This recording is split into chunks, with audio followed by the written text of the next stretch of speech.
Collectif citoyen JOP 2030, conférence de presse à Briançon le 27 juin 2025, interview sur M6 dans le journal de 19h45.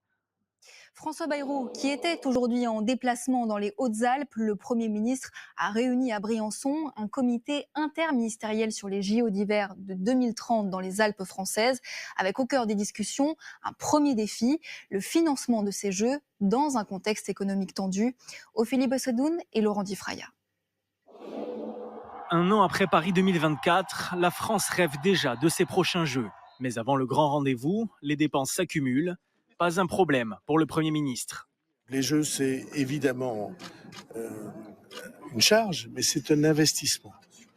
Si ça marche bien. 2 milliards d'euros pour les infrastructures routières et ferroviaires, également pour le village olympique afin d'accueillir les athlètes. Mais la France a-t-elle les moyens alors que le gouvernement cherche 40 milliards d'euros pour son prochain budget? Un choix qui divise les Grenoblois. Ce n'est pas un investissement qui aura un retour suffisant dans les années à venir. Donc je trouve que c'est de l'argent dépensé pour rien. Je trouve ça plus logique de faire des jeux dans des montagnes où on a déjà des stations qui existent. Lundi dernier, la Cour des comptes s'est penchée sur le coût des Jeux de Paris 2024. Conclusion, 6 milliards d'euros, dont 2,7 milliards pour l'organisation et notamment la sécurité, et plus de 3 milliards pour les infrastructures.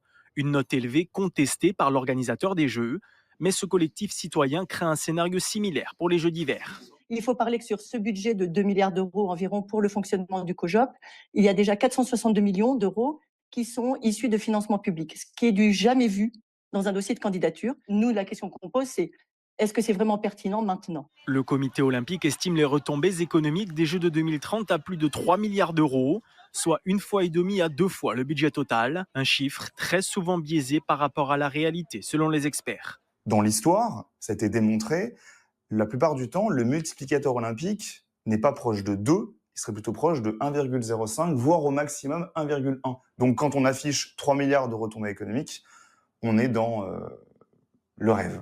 Le gouvernement l'assure, pas un euro de plus ne sera dépensé pour les Jeux de 2030.